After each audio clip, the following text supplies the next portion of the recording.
როგორ იკითხება G, როგორც J თუ როგორც G? არსებობს რამდენიმე წესი. მოდით გავარკვიოთ.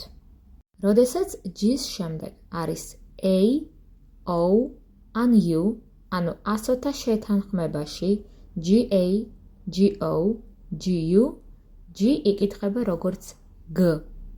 მაგალითად, game, თამაში, go, სვლა, got, ნაწლავი. როდესაც G-ს შემდეგ დგას I, E, ან Y, ანუ ასოთა შეთანხმებაში GI, GE, GY, ხშირ შემთხვევაში, არა ყოველთვის, მაგრამ ხშირ შემთხვევაში G იკითხება როგორც J. მაგალითად, giraffe, ჟირაფი, Georgia, საქართველო, gym, სპორტდარბაზი. ხოლო იმ შემთხვევაში, თუ G-ს შემდეგ არის თანხმოვანი, G იკითხება როგორც G. მაგალითად, great, დიადი, green, მწვანე, glass, ჭიქა.